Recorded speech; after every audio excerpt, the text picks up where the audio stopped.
So, what is it that you'd like to discuss today?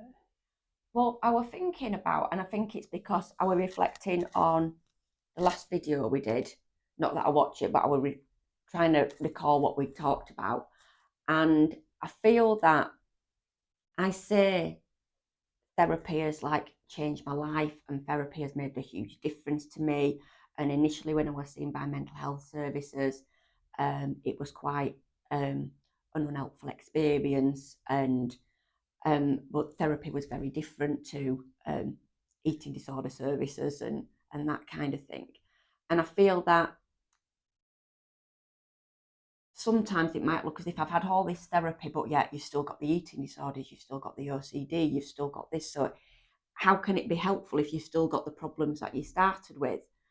Um, and yeah, I have. I still meet the criteria for all those things, but how I see myself and how I understand myself has completely changed. Hmm. So yeah, I have been in therapy a long time.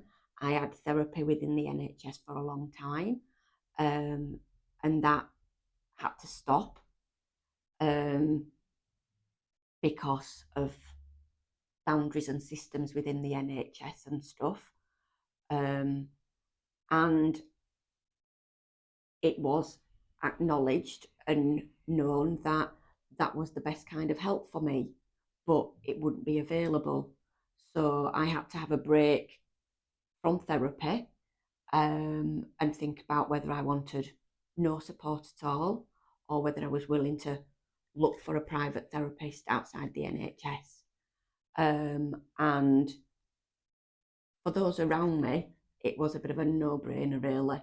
Hmm. And evidence showed that without that therapy and knowing that that therapy was going to be taken away from me, as I saw it was going to take away from me, that I wasn't worthy of it anymore. Um, I went very downhill, even leading up to finishing. But the 6 months after finishing with my therapist, I became really ill.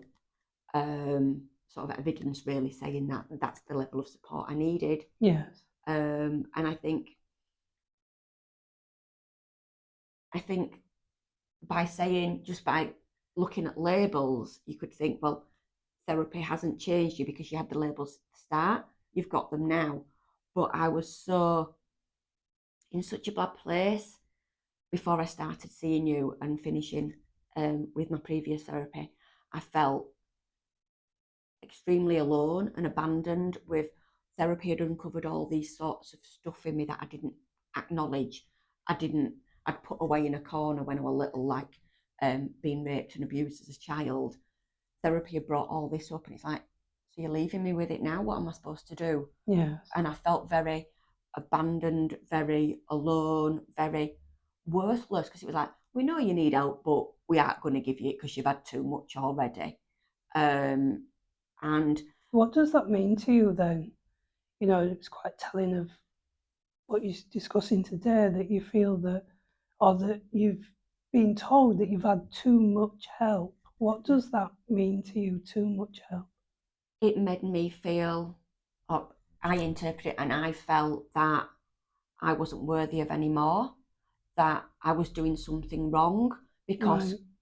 why couldn't I get better in the allocated sessions that everybody should get better in, or people are saying that I should get better in? Was that does that mirror and echo as well from previous when we spoke about when you said you were in hospital and you'd said on one of the reports that you've had a lot of intervention. So it's not kind of like you're the problem. Yeah, Is that how you took that? yeah, And then you've been told that you're the problem again because you're all in this little prison box, and if you're not done by then, if you're not cooked by that time, then you're the problem again. yeah. And I felt as if that it was something wrong with me because I wasn't able to change or progress enough, um, or get where I wanted to be in the time that they'd allocated me. Right. Um, Even though I'd had, because the therapist that I had, he knew how valuable it was for me and how damaged I was and how I was progressing and working really hard and how much I needed it because I didn't have any other support outside of him. He pushed those boundaries and saw me a lot longer than he should have done, fighting to see people like me who needed longer term intervention, but there's only so far you can push systems and things. So do you think that's what the overall problem was in the, you know, when I talk about cults and culture and things like that, quite often when you train, when, you know, as people in the NHS or when people are training, when you go to university, you're given a list of books. And it's similar to a cult, because in a cult, you say, well, didn't you know that information? Say, well, we saw the information, but some of the pages were ripped out. So you're guided to learn this, and then you'll get a certificate at the end of it. But you learn this from these books that we're giving you a list from. Do you see what I mean? And so this is how you're going to do it. And quite often, if you have a disagreement and a non-belief, you know, say Carl Jung and Freud had many disagreements, and so there was the psychodynamic school, and you won't be in that school if you disagreed with that indoctrine. So that's ultimately what's happening in it, that you're in a box, and you either agree with that treatment, and if you stand outside of that box, you can no longer be in it. You have to leave, you have to go out of it then. Do you see what I mean? So it seems that, you know, in these little prison boxes that we're all given in, people in the NHS also have to work to a little prison box. And those, you know, as we speak about doctors and nurses quite a lot, there are lots of doctors and nurses that have had to leave because they really want to help people, but not in that way. Because you're seeing that it's almost becoming, I think eventually it will become obsolete because of what's happening now in society, how people are waking up to as being, you know, not treated very well by others. And so, you know, for you, do you kind of get where there are things that are said to you that you carry, such as the being abandoned and feeling that you've been abandoned, and recognizing not everybody wants to abandon you, do they? Because you know, they're pushing the boundaries, as you said a little bit. Yeah, but I didn't see that at the time. It took me a lot of years to actually work with yourself to work on that. Actually, I was transferring onto him everything what everybody else had, how they treated me. I was saying that he was doing the same thing where he hadn't. He pushed the boundaries to see me, but I was seeing that I've stopped now. He's abandoned me. I'm not good enough. The NHS say I've had too much. I can't, and all this kind of stuff. And leading up to knowing that I was ending, my mental health declined. My binge eating disorder, it was like 40,000 calories every day. I was ill every night, laying on the floor, convulsing, making myself ill. I was actively suicidal practically every day. My emotions were very, I can't remember the posh word for it, but, you know, very raw and very wild. I'd just suddenly come over all hysterical and overwhelmed and want to jump off a bridge. Why is there a posh word for it? I don't know, but there's another word for it, and I'm thinking what it is. Can't think what it is. Is it posh or is it just a different word? No, it's just a different word. Just a different, okay. Just wanted to check. And so I felt really bad that things that because I was super sensitive, because I was felt very vulnerable and rejected, and that I wasn't got well enough and stuff, things that I saw around me just fed into that. I rang a helpline. First time in my life I've rung a helpline. But that was when I'd finished with Jim, my therapist. We won't call Jim, but never mind. And I rang a helpline because I was desperate. And the comment was, and I said, look, I tried to explain how emotional I was because I'd finished therapy and I'd been left with this. And when they asked me how much therapy I'd had, she went, well, I thought you'd have been better by now. And that were a helpline for adults who have been sexually abused as a child. So I interpreted that as, again, I'm not doing something right, I'm doing something wrong, or I'm not, that I'm doing something wrong, or I should be better, or I have no right to be upset, or I don't know. Can you see how that's an indoctrination as well, that if you're given, somebody decides this is how many sessions that you need in therapy, and if you're not done by then why wouldn't everybody else begin to believe that? And so quite often what clients can do is they try to please the therapist and say that they're well when they're actually not, because you walk into something and it's like you become a performing monkey for somebody else, instead of saying it's okay to just be the way that you feel. It's okay to be that. It's okay to be honest and say, it might not take a certain time in a box for somebody to get well, depending on how you process as an individual, depending on, what's going on in your life now. There are many factors, but even Freud had a client called Brewer who was also a colleague, and he was alive. He was it with him as his therapist for life, really. And so you can't say it's that accepting that. I think as well, adding in some of the knockbacks that you got, in with the NHS, then acknowledging that you went too soon, and after all, they might be able to help you. And you were promised many things, including fees to pay for your therapy. Yeah. And it was an acknowledgement that when therapy was stopping and the time when it stopped, and it was like, oh, as if it was like my health was sacrificed to prove a point. Told you you'd get unwell when therapy was stopping. See, that's done it. You can't manage without, you need to, but we can't provide it here. So we'll either, they did throw stuff at me to do. Don't get me wrong, they didn't just leave me. They did throw stuff at me and help and support. But it were like, well, we ain't got what you need because you can't have therapy. So we'll try everything else on you, and it's not exactly going to help you, but hope for best. And it were like the stuff that I was sent on were like mindfulness courses and one-to-ones with people looking at my thinking, and a community psychiatric nurse who, was very, very nice and pleasant, but said, I don't know about eating disorders, and I can't open that can of worms from therapy because I'm not skilled or trained enough. And I felt very much, I'm not meeting it. I felt as if I wasn't right because I wasn't fitting into anybody's needs. Everybody at mindfulness was saying how marvellous and how helpful it was. And I'm like going, I ain't closing my eyes.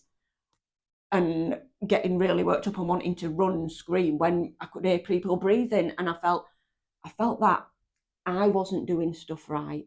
Well, quite often that's what, mindfulness can do. It can, mindfulness is brilliant, but when you've been traumatized, it's not so good, because it can, it can trigger memories. And then if the person that's teaching mindfulness doesn't know how to deal with that, then you're going to be traumatized. You're going to be re-traumatized in that. And I think that's, to be careful of certain things that you go into when, because people have been traumatized. Yeah, I was classed as being a bit awkward and a bit challenging because I won't close my eyes, and everybody else did. I couldn't concentrate on my breathing, and some of the exercises that we did, like putting his hand in a bag that we didn't know what were in it and not looking. I know it were all about feeling textures and also, but I don't do the unknown. Exactly. And I was petrified of what was in that bag, and I was laughed at, and it was made a joke of, and it was like, everybody remember a happy time in their life, and I'm like, remember one, and I'm like, and she knew I was struggling, so she went, can you remember? And I'm like, there hasn't been a time when I can remember when I was happy. I can remember pretending to be happy. And she laughed and said, oh, that's really funny. I know I shouldn't laugh at stuff, but it sounds funny. And I was so when I started to see you, I was in a really unhealthy place. And even such things as, like I say now, I'm saying when I was raped and abused as a child, I couldn't even say that when I first started seeing you. I remember when I couldn't even look at you in the eye, and I didn't for a long, long time. I couldn't call you by your name because you couldn't be a person, you had to be a... That was the building. Yeah, I'm going to therapy, I'm going to this place. You couldn't be a person in it. And sometimes I could say CSA, but other times I'd just refer it to what happened when I was little, or we're talking about something really far-fetched here, I'm making a mountain out of a molehill, or I'd have to write it down and say, I'm talking about that. And I knew I couldn't verbalise or be open, or I was still in that, I don't want to accept it, I don't want it to be real, I don't want it to be my reality. Can we pretend it's what I've thought of it is all my life? But yet, if it is something, no, and if I am making a mountain and molehill, why do I feel like I feel? And so I was very, very mixed up when I came to see you. I haven't got a clue what you thought of me, but I never even thought that. I was just coming. You were a person. You didn't have thoughts. You didn't have opinions about me.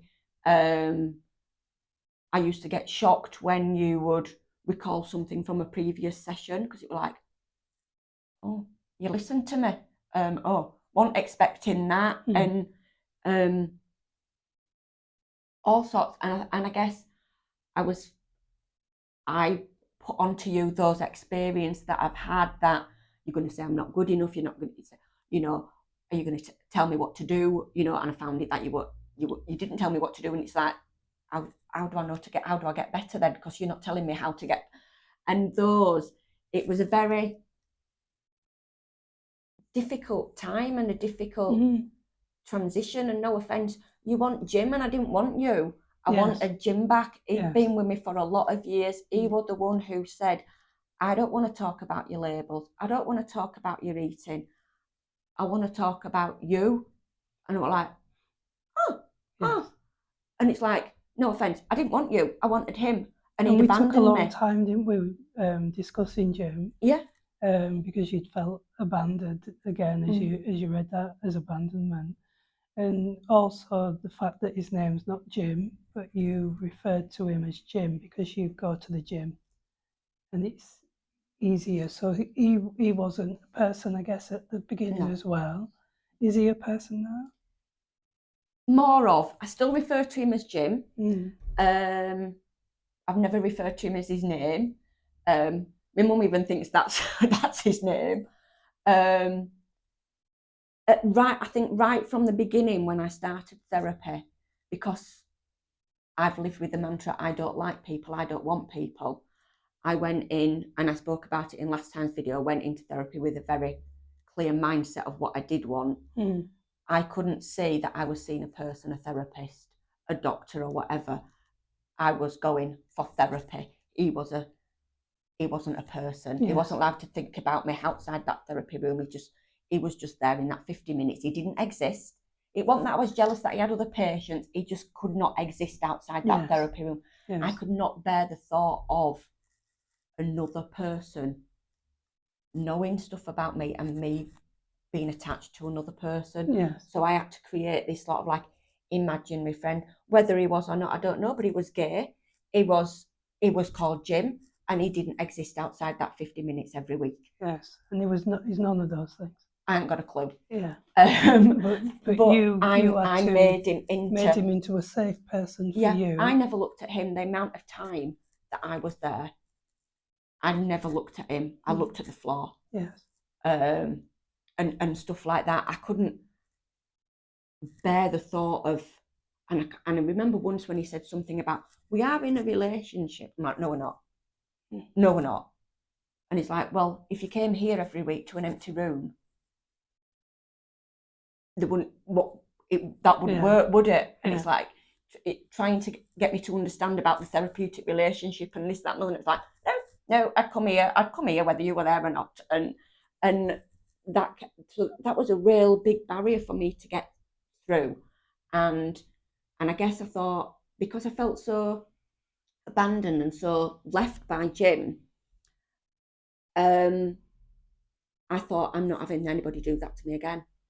So I wanted to use you as a therapist, and I'm not getting attached to you. I want to use your therapy knowledge to help me get better. And I didn't want to risk being hurt, abandoned again. Yes. And that was a big topic, wasn't it, when we met, and but the change around for you as you started to recognize the meaning of abandonment, and even the fantasy, the safe fantasy that you had, because the outside world, you suffered it from as a cruelty, and so to make a fantasy about somebody, and you can make them into anything that you want then, even though they're not that. And even nobody had genitals or anything like that. Yeah, were all dolls. Yeah. And now you saw things then. Like a Cindy or a Barbie doll, Cindy with, or a Barbie with nothing, doll, like Action Man from when I was little. They were all plain. Yes. And I couldn't acknowledge that. I couldn't even watch television. I had to watch safe programs and watch them over and over again, because the programs that I watched fitted into my mindset and my beliefs that people don't touch each other, people in relationships, they just live together and but you don't touch each other, you don't do this, nobody's got bodies, and that kind of thing. And I say that, I don't but I do acknowledge stuff cognitively now that I didn't before, and I do give space to knowing stuff, where as before I was so fixed and couldn't wonder or think about things. It were either what I believed or not at all. So what does it feel like now, saying this as you're reflecting back? What do you feel? It don't feel as if I'm talking about me. No, it's but your inner child comes out and you can hear her, your body and which I didn't know, that has been a real learning thing with you. It's well, I hadn't spotted it today, although it's been there, but there's time I didn't know about that. I think I'd lived unknowingly as my inner child, and then stuff that you noticed about how I spoke and where my tongue was in my mouth and the words that I say, you were able to say this, you're in your child now, and I was able, right, I am, and I could see when I was out of it. But before you, I didn't have an adult. I was just my inner child and living as a frightened 6-year-old. Yes. That frozen state that I was in when the abuse happened. Yes. But I didn't know about it. I think one of the things that therapy has helped me, it's see how I've been and see how I am. Yes. Not just solve it, but that reflecting and knowing that there has been episodes this week where I have been back as that inner child, and I've been able to recognise, I'm feeling this way because it's reminding me of this, or I feel vulnerable or whatever, and I didn't have any of that awareness. And it's that using that awareness that you have to be able to recognise those feelings, see that you're the one that's recognising them, so they're not you, and being able to let them go as you've been doing. How do you feel after that? I don't know. I think my mind's still all over the place, because there are a lot of times when I'm living as that child, and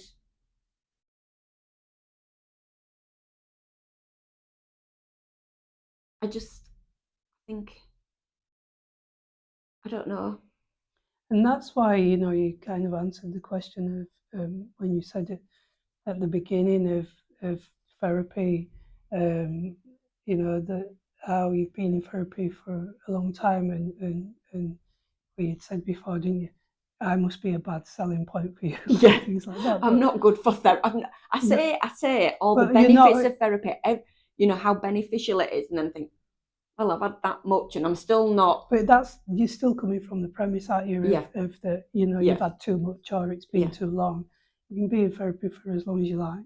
yeah, Yeah, there's no rules here about yeah, that with me. So, but as well, it's that recognition of you're constantly living in the past program, and it's when you're ready to let go of it and say, okay, but you've fought being an adult because you don't feel it's safe to be an adult, and so it's being able to, when you say actually you are safe being an adult, but it's those steps that you're taking to that, and you recognize, like you said, with yourself coming in and out and in and out, and it's looking and saying you've made lots of progression from where you came from. Yeah, and and people start from different I've places. been going to yoga for about 2 years now, and I found it really difficult going. One, because I don't speak to anybody, so that doesn't bother me. But there is other people there, and it's in a room, and obviously, one, it's taken me about 2 years to try and get it out of my head that it's not an exercise, and I don't push myself to do stuff that I shouldn't be doing or whatever, because of coming back from an eating disorder, an OCD, and exercise addiction. It's like, oh, it's another form of exercise I can put in. Yeah. And I was a bit annoyed that you don't jump about in yoga. But so I've been going a long time on and off, but it's only now I was able to close my eyes for a few seconds the other day when I went, and I hadn't felt able to do that before. So it's that your body has its own time. Yeah. So it might not fit. It don't fit. It don't fit in with No, other and things. it doesn't have to, because everybody's body has their own time.